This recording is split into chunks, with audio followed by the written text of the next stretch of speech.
नमस्कार, मी डॉक्टर चंद्रशेखर हळिंगे. मी सायकियाट्रिस्ट म्हणजे मनोविकार तज्ञ आणि लैंगिक समस्या तज्ञ म्हणून गेली 15 वर्ष मिरज येथे प्रॅक्टिस करत आहे. आज आपण लैंगिक समस्या कोणत्या असू शकतात त्याबद्दल चर्चा करूया. कॉमन जे लक्षण दिसतं ते म्हणजे पेशंट म्हणतो ताठरता येते पण जास्त वेळ टिकून राहत नाही. यालाच आम्ही शीघ्रपतन किंवा प्रीमॅच्युअर इजॅक्युलेशन असं आपण म्हणू शकतो. काही पेशंट म्हणतात ताठरता यायला वेळ लागतो. काही पेशंट म्हणतात अजिबात ताठरता येत नाही. याला इरेक्टाईल डिसफंक्शन किंवा नपुंसकता आपण असं म्हणू शकतो. काही पेशंटमध्ये लिंगाबद्दल तक्रारी असतात, म्हणजे लिंग वाकडं आहे, लिंग बारीक आहे, लिंगाची लेंथ कमी आहे असं म्हणतात. काही पेशंटमध्ये स्वप्नदोषाची तक्रार असते, म्हणजे झोपेमध्ये वीर्य निघून जातं असं म्हणतात. याला नाईट फॉल असं पण म्हणतात. काही पेशंट म्हणतात की लघवी किंवा संडास करताना वीर्य जातं, धातू जातं.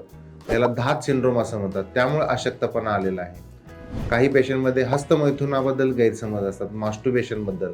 लहानपणापासून ते मास्टुर्बेशन करत असतात. त्यामुळे त्यांना गिल्ट फिलिंग येतं आणि हे जे काही लैंगिक समस्या आहेत किंवा अशक्तपणा आलेला आहे, तर त्यांचा संबंध ते हस्तमैथुनाशी ते जोडत असतात. काही पेशंट म्हणतात वीर्य पातळ आहे, वीर्य कमी आहे.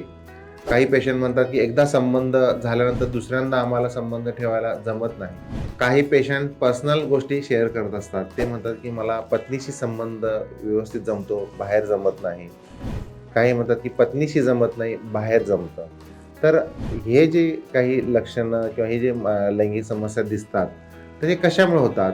तर याला काही वेळा गैरसमज पण म्हणू शकतो आणि काही वेळा मेडिकल प्रॉब्लेम्स, म्हणजे जर ब्लड प्रेशरचा त्रास असेल, शुगरचा त्रास असेल, काही रक्तवाहिन्यांचा जर दोष असेल, तर याच्यामुळे किंवा व्यसनामुळे पण ह्या लैंगिक समस्या निर्माण होऊ शकतात. याचं प्रमुख कारण म्हणजे रक्तवाहिन्यामध्ये दोष निर्माण होतो. आणि काही वेळा फक्त मानसिक असतात, म्हणजे नुसतं परफॉर्मन्स अँझायटी, म्हणजे मला संबंध जमेल का, संभोग करायला येईल का, अशी त्यांना भीती वाटत असते. तर याला काउन्सिलिंग, सायकोथेरपीचा वापर करून याच्यातून पेशंटला बाहेर पाडू शकतो. ड्रग्जमध्ये ताठरता येण्यासाठी मेडिसिन्स उपलब्ध आहेत, ताठरता टिकून राहण्यासाठी उपलब्ध आहेत. काही वेळा आपण ताठरता जास्त वेळ टिकून राहण्यासाठी किगल एक्झरसाईजचा वापर केला जातो आणि किगल एक्झरसाईजचे वेगवेगळे टेक्निक्स आहेत. ते तुम्ही आमच्या दुसऱ्या व्हिडिओजमध्ये जे प्रीमॅच्युअर इजॅक्युलेशन किंवा शीघ्रपतनाचे जे काही आमचे व्हिडिओज आहेत त्यामध्ये तुम्हाला डिटेल्समध्ये त्याची माहिती नक्कीच मिळेल. तर अशा तऱ्हेने आपण लैंगिक समस्यावर काउन्सिलिंग आणि औषधोपचार करून मात करू शकतो. पुन्हा एकदा आपण वेगळ्या मानसिक आजाराबद्दल चर्चा करण्यासाठी भेटूया. तोपर्यंत नमस्कार.